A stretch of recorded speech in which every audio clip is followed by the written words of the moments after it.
ఉమ్మడి నిజామాబాద్ జిల్లాలోని మీ సేవా కేంద్రాలు ఆన్లైన్ సెంటర్లలో రద్దీ కొనసాగుతోంది.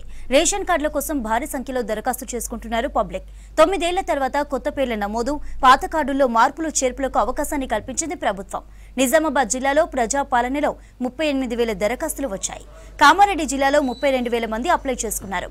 ఇవిగాక మీ సేవా కేంద్రాల్లోనూ రేషన్ కార్డుకు అప్లై చేసుకుంటున్నారు పబ్లిక్.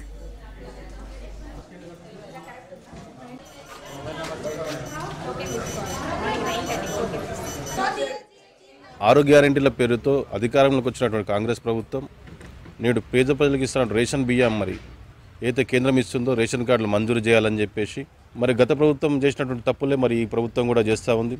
ఏదైతే పేద ప్రజల కోసం మొన్నటి వరకు సర్వేల ద్వారా వార్డు ఆఫీసర్ల ద్వారా పెట్టినటువంటి ఈ కార్యక్రమం మరి మాన్యువల్గా మరి మున్సిపాలిటీలో అప్లికేషన్లు ఇచ్చుకోవాలని చెప్పినటువంటి సందర్భం.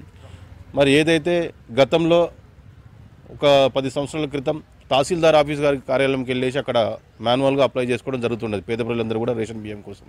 కాకపోతే మరి ప్రస్తుతం మున్సిపాలిటీ కేంద్రంలో మరి మున్సిపల్ ఆఫీస్లో అప్లై చేసుకోని చెప్పేసి చెప్పడం జరిగింది.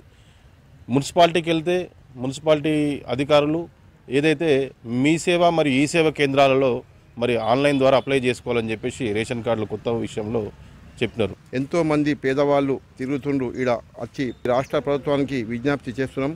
ప్రజలకు మీరు మెయిల్ చేస్తారని మేము కోరుకుంటున్నాము. రేషన్ కార్డులు ఏదో ఒకటి నిర్ణయం తీసుకొని గ్రామ పంచాయతీల అప్లికేషన్లు ఫార్వర్డ్ చేస్తారా మీ ఇష్టం. దయచేసి ప్రజలకు మెయిల్ చేయాలని కోరుకుంటున్నాం. తెలంగాణ ప్రభుత్వం గత 11వ తేదీ నుంచి కొత్త రేషన్ కార్డుల కోసం అప్లికేషన్లు ఓపెన్ చేయబడింది.